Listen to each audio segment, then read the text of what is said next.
Kabanata 1541 Ipinadala ni Elliot ang password ng kanyang account sa gabi. Agad namang ibinaling ni Avery ang ulo para tingnan ang natutulog nitong gwapong mukha. Tinatayang napuyat si Elliot kagabi kaya naman ang lalim ng tulog niya ngayon. Yumuko si Avery at siniil ng malambot na halik sa mukha niya. Hindi nagtagal matapos makatulog si Elliot, bigla niyang iminulat ang kanyang mga mata matapos siyang halikan. Hindi ka ba nakatulog kagabi? Medyo mabigat ang pulang dugo sa mata mo, hindi ba isang account lang, kahit hindi mo mahanap, ayos lang, nakita ko ang iyong mga larawan sa pagbubuntis kagabi, at nakaramdam ako ng labis na pagkakasala pagkatapos makita ang mga ito. Aba, bumangon na ako, matulog ka na, Elliot, okay. Sinundan ng mga mata ni Elliot ang kanyang anyo hanggang sa lumabas siya ng kwarto. Tate Industries, dumating si Avery sa departamento ng R&D at nakinig sa pangkat ng R&D na nagpapakilala ng mga bagong produkto. Lumipas ang oras at tanghali na. Avery, ano sa tingin mo? Avery, sige, ito ang orihinal na disenyo para sa Wonder Technologies. Mike, oo, may aksyon ba mula sa Wonder Technologies? Tanong ni Avery. Ngumisi si Mike, si Elliot na ngayon ang big boss ng Tate Industries, kung maglakas loob si Wanda na kalabanin. Kalabanin niya si Elliot, hawak niya ngayon ang kanyang buntot sa pagitan. Kanyang mga buntot at walang narinig na kahit ano. Si Avery ay hindi nagpapahinga sa kanyang pagbabantay. Wanda, itong mga taong ito, maaaring yumuko at unat, huwag tumingin sa kanya na parang nakatali ang kanyang buntot marahil siya ay gumagawa ng isang malaking hakbang. Sa likod niya, hindi siya mahiyain na tao. Nako, kahit na siya ay gumagawa ng isang malaking hakbang, hindi namin kailangang matakot. Natawa saglit si Avery at iniba ang usapan. Kahapon, magpapa-family photo kami. Nako, dati nagpapakuha ako ng family photo kasama ang mga anak mo, at nakakakuha ako ng isang kanto, pero ngayon hindi mo na ako kinukunan ng family picture. Avery, hindi masaya. After taking pictures yesterday, hindi masyadong natuwa si Hayden. Mike, bakit? Hindi ko alam. Sabi nga ni Hayden, pagod daw siya, pero hindi siya yung ugali na nagagalit sa kanya dahil pagod siya. Sabi ni Mike, hindi niya sinasabi sa iyo, it means it's not a big deal, but to be honest, masyado siyang malupit. 365 days, may pahinga ba ang buwan? Parang hindi naman, nag-aral siya kaya. Mahirap lang malampasan si Elliot. Avery, alam ko, gusto ko rin naman siyang magpahinga ng higit, pero may sarili siyang opinyon, hindi ako. Pwedeng makialam, tumango si Mike. Haha, hindi ko nga alam kung makakahanap pa siya ng manugang sa hinaharap. Si Leila ay hindi isang mabuting maliit na ninuno upang paglingkuran. Avery, kung wala kang mahanap na manugang, mamuhay na lang tayo. Gusto kong maging isang malaking bituin. Kung talagang magiging big star siya in the future, at napakaraming fans sumusunod sa kanya, sa tingin mo ba ay magkukulang pa rin siya sa pagmamahal? Sa tingin ko si Robert ay dapat na medyo mainit na tao, dahil ipinanganak siya sa kapaligirang puno ng pagmamahalan. Ani Avery, madaling ma-spoil, pero hindi ako nag-aalala dahil may mga kuya at ate si Robert na tuturuan. Bridgedale, dumating si Ben Schaffer sa bahay kung saan nakatira noon si Hayden na may dalang regalo. Pagkaalis ni Hayden, ngayon ay namuhay na mag-isa si Gwen. Huling nandito si Ben Schaffer at alam ang password, kaya binuksan niya ang pinto at dirdiretsong pumasok. Kabanata 1542 Bandang gabi, tumunog ang doorbell. Inakala ni Ben Schaffer na si Gwen ang bumalik, kaya humakbang siya papunta sa pinto para buksan ang pinto. Dahil dito, may nakatayong lalaki sa labas ng pinto. Natigilan sandali si Ben Schaffer, at ang lalaki sa labas ng pinto ay natigilan din. Nagkita na silang dalawa noon kaya hindi na sila estranghero. Anong ginagawa mo dito? Bakit ka nandito? Bakit hindi ako pwede dito? Ito ang bahay ni Hayden. Sinabi sa kanya ni Gwen noon na hindi masyadong maganda ang relasyon nila ni Zion, at hindi pupunta si Zion sa kanya hanggat hindi nauubos ang pera. Kaya ngayong nahanap na ni Zion ay ang perang ginastos. Kinamumuhian ni Ben Schaffer ang mga bagay na sumisip-sip ng dugo. Ang kasalukuyang sweldo ni Gwen ay maaari lamang suportahan ng pangunahing pamumuhay, at walang gaanong pera para sa Zion. Sa makatuwid, hindi pinahintulutan ni Ben Schaffer si Zion na humingi ng pera kay Gwen. Hehe, wala akong pakialam kung kaninong bahay ito, ang alam ko lang dito nakatira si ate. Nasaan siya? Bakit mo siya hinahanap? Sumulyap si Zion, sumulyap si Zion. Sino ang narinig mo na naghiwalay tayo? Namula ang mukha ni Zion, at nagmamadali siya. Pumunta ako para makita ang kapatid ko. Bakit sa palagay mo? Pumunta ako para humingi sa kanya ng pera, hindi ako humingi ng pera sa kanya, hindi.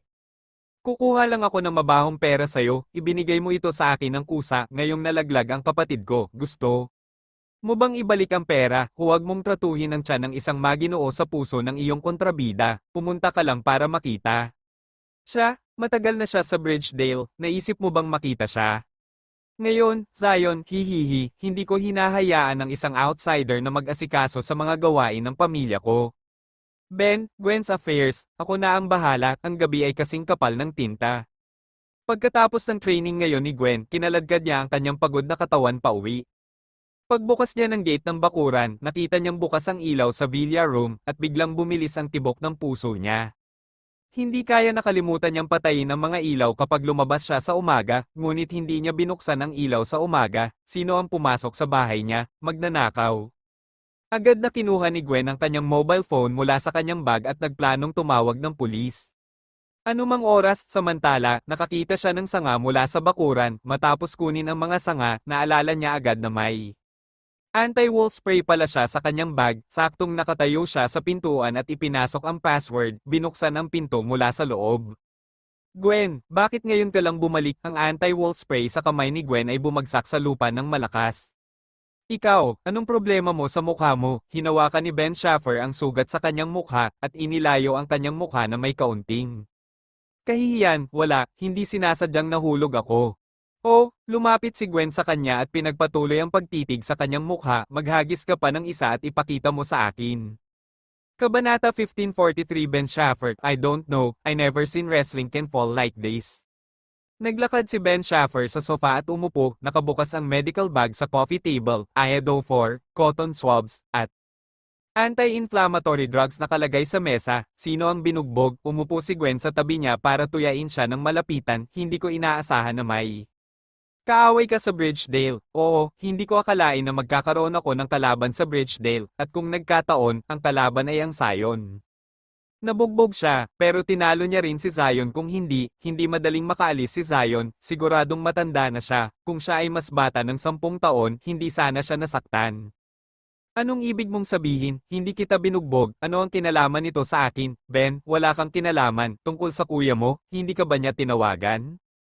Hindi, nandito na si kuya, pinagtripan kanya ng ganito. Kinuha ni Gwen ang kanyang bag, hinanap ang kanyang mobile phone, at binalak na tawagan si Zion. Nararamdaman mo bang pinarangalan ka? Ibinaba ni Gwen ang bag, bakit kayo nag-aaway? Ben, tinatanong kita, tinawag ka ba niya? Hindi, nung nag-training ako, naka-off ang phone, hindi niya talaga ako makontak. Hindi, wala siyang lakas ng loob na humingi ng pera sa akin, pero sa tingin ko, mas malamang na humingi siya ng pera sa'yo. Kaunti lang ang pera, pero hindi ko maibigay sa kanya. Hindi ako tanga, gusto kong mabuhay sa sarili ko. Ben, maaari kang kumuha ng ilang mga bodyguard sa hinaharap. Gwen, ay, oo, mas mabuting huwag mo siyang bigyan ng pera kahit isang beses, dahil kung ibibigay mo ito ng isang beses, magkakaroon ng hindi mabilang na beses mamaya. Tumango si Gwen at bumulong sa mahinang boses, bakit niya ginastos ang perang binigay mo sa kanya? I can't make so much in a year, how can I afford him to gumastos ng ganito? Hindi ko talaga alam kung ano ang ginagawa niya buong araw. Umubo si Ben Schaffer. Gwen, sa katunayan, hindi ko siya binigyan ng 1 milyon. Natigilan si Gwen, tiningnan ni Ben Schaffer ang kanyang nakatulala na maliit na mukha at naghintay ng kanyang reaksyon. Sabi ni Gwen, DM and eat, alam ko na hindi mo ako mabibigyan ng mga makukulay na regalo. Sa bagay, sobrang hinamak mo ako noon, paano mo ako bibigyan ng 1 milyon? No wonder lumapit sa akin si kuya, humihingi ng pera, dahil hindi mo siya nabigyan ng ganoon kalaki, kaya ginastos niya ito ng sabay-sabay. Sabi ko paano siya gumastos na pakabilis ng pera. Ben Schaffer, si Ben Schaffer ay puno ng lumang pag-spray ng dugo sa puso. Bakit naisip ni Gwen na napakakuripot niya? Minamaliit man siya noon ni Ben, pero buntis si Gwen sa kanyang anak noon, paano siya magiging kuripot sa kanya? Gwen, sa paningin mo, matanda na ako at mapang-uyam na tao, di ba? Hindi naglakas loob na sagutin ni Gwen ang tanong na ito. Nasaktan ngayon si Ben at mukhang nakakaawa, paano kung asar siya sa kanya? Binigyan ko ang kapatid mo ng 10 milyon noon. Kabanata 1544. Nanlaki ang mga mata ni Gwen, unti-unting naghiwa-hiwalay ang liwanag sa kanyang mga mata, parang wala na. Ang kanyang kaluluwa sa kanyang katawan, 10 milyon, 10 milyon, 10 milyon. 3 beses niya itong binasa sa isip niya bago niya napagtanto kung magkano ang pera. Nakita ni Ben Schaffer ang kanyang gulat na ekspresyon, natatakot na hindi siya maniwala, kaya nalaman niya ang record ng paglipat sa Zion. Ben, Gwen, hindi ako kuripot gaya ng iniisip mo, paulit-ulit mong sinasabi na hinahamak kita, pero hindi talaga kita. Hinahamak kung hindi tayo natulog kanina, huwag mong sabihin yan, sabi ni Gwen, naputol, bakit mo binibigyan ng malaking pera ang kapatid ko, ano ang ginagawa mo sa napakaraming regalo sa kasal, nagplano si Gwen na magsumikap para kumita at ibalik sa kanya ang 1 milyon na ibinigay niya.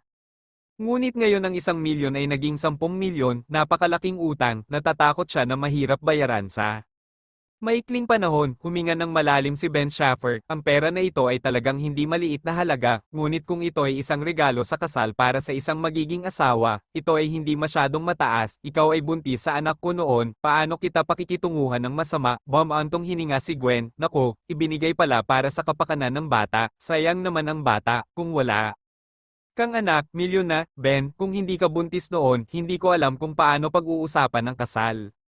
Oo, ang mga magulang mo ang may gusto sa batang ito kaya pinilit ka nilang pakasalan ako. Ben, natatakot ako na may pasanin ka sa iyong puso, hindi ba sinabi mo na babayaran mo ako? Gwen, kung ganoon ay hindi mo sinasabi sa akin. Ben, huwag kang magpaliwanag, kung pupunta siya sa akin mamaya, hihilingin ko sa kanya na bayaran siya. Kinuha ni Ben ang isang magandang shopping bag mula sa lupa. Di ba sabi ko kukuhan kita ng matibay na box last time? Hindi niya alam kung iron box ba yon o stainless steel box, sa unang tingin, masasabi niyang isa itong napakatibay. Nakahon, Ben Schaffer, kulang ka ba sa iyong pinagmulan? Talagang mahal ang kahon na ito, di ba sabi mo sobrang daling masira yung box last time, hiniling ko sa isang tao na i-customize ang isang ito, at tiyak na hindi ito masisira. Gwen, kung nagpadala ka ng isang kahon, maaari kang magpadala ng isang kahon na may napakaraming hiyas na nakalagay dito, sino ang maglalakas loob na tanggapin ito? Bahagyang sinabi ni Ben Schaffer, ang ganitong uri ng kulay na batong pang-alahas ay napakamura, ngunit maganda ang hitsura nito, ngunit ito ay hindi gaanong sulit at hindi ito nagkakahalaga ng pagkolekta, tinatanggap mo, ito ang espesyal na hiniling ko sa taga-disenyo na i-disenyo, mayroong 7 kulay na gemstones dito, na kumakatawan sa auspiciousness at good luck kung ikaw. Tanggapin ang kahon na ito, makukuha mo ang gusto mo sa kompetisyon ng modelo, ang ranking na gusto mo. Agad namang nagpakita ng masayang ngiti si Gwen at tinanggap ang regalo. Actually, nagsinungaling ako sa'yo last time, hinawakan ni Gwen ang kahon at biglang sinabing, hindi nabasag. Ang kahon, nagustuhan ko ang bracelet na iyon, kaya sinuot ko ito. Ganoon ba, napakamot ng ulo si Ben Schaffer, ngumiti siya, bakit ka nagsisinungaling? Natatakot akong hindi mo maintindihan, gusto ko yung bracelet na binigay mo, pero hindi ibig sabihin na gusto. Kita, ito ay dalawang magkaibang bagay, nang makita ang kanyang maligalig na hitsura, umaliw si Ben Schaffer, ang regalo ay hindi masyadong mahalaga. Maliit na regalo ng kapatid ko sa kapatid ko, hindi kami magkapatid, total natulog kaming dalawa. Oh, well, maaari mo akong tratuhin bilang iyong dumidila na aso. Kabanata 1545 na dama ni Ben Schaffer na tinatrato niya ngayon si Gwen na parang isang asong dumidila gaya ng inilarawan ng iba sa internet, gayunpaman, hindi siya nagalit, sa halip, ito ay kawili-wili na laglag ang panga ni Gwen sa gulat sa sinabi nito. Hindi ba naintindihan ni Ben ang kahulugan ng pagdila sa aso, o sobrang kapal ng balat? Nga pala, hindi ako nagpunta dito specifically para hanapin ka, kung may training ka bukas, pwede kang pumunta. Sa training at iwan mo ako, Gwen, ano ang ipinagagawa sa iyo ng aking pangalawang kapatid? Negosyo, tanong ni Ben, pwede ba akong manatili dito ng ilang araw? Nakita kong walang laman ang kwarto ni Hayden, huwag kang matulog sa kwarto niya, baka bumalik siya sa hinaharap. Sinulya pa ni Ben Schaffer ang silid, maliit talaga ito. Gwen sarcastically said, kung ayaw mo, then you go to the hotel, napakayaman mo, pumunta ka sa presidential. Sweet, hindi ko naman hiniling na manatili ka rito. Asterisk na misunderstood mo na naman ako, sabi ko maliit lang talaga, objective evaluation lang, hindi ibig sabihin ayaw ko, dito na lang ako titira, hayaan mo ang kuya mo puntahan mo ako bukas, Gwen, wala siyang gagawin sa akin kapag nahanap niya ito, hindi mo kailangang magkamali dito sa kadahilanang Ito, walang magawang bamaantong hininga si Ben Schaffer, hey, gusto ko lang manatili sa iyo kahit sandali, hindi. Mahalaga kung mahanap mo ang iyong kuya o hindi, nalaman ko, hindi ako pwedeng umikot kausap ka. Pagod na ang mga tao para mabuhay, bakit paikot-ikot pa rin? Sige, tama ka, si Ben Schaffer ay summoned his courage and said, Gwen, balak kong hintayin kang bumalik sa Adele pagkatapos ng laro, Gwen, okay, wala akong oras para samahan ka, pwede kang manatili dito hanggat gusto mo. Ben, maaari ka bang magsalita ng mas magalang? Gwen, di ba sabi natin hindi tayo dapat maglibot? Okay, huwag ka nang maglibot, hindi mo ako pwedeng samahan sa maghapon, ngunit maaari kang manatili sa akin. Sa gabi, Gwen, walang lakas ng loob ang dilaan na aso na sabihin iyon sa kanyang diyosa, dapat sabihin mo na samahan mo ako para mawala ang pagkabagot ko, hindi ako. Ben Schaffer, itinuring niya talaga siya bilang isang asong dilaan, Adele. Matapos manahimik ng ilang araw, nagkusa si Sofia na makipag-ugnayan kay Avery. Avery, pupunta ba ako sa iyo? Makakaapekto ba ito sa iyong trabaho? Mukhang nahihiya si Sofia. Hindi ako masyadong busy sa trabaho. Pumunta ako sa iyo para sabihin sa iyo na sa taong ito, wala akong planong bumalik sa bridge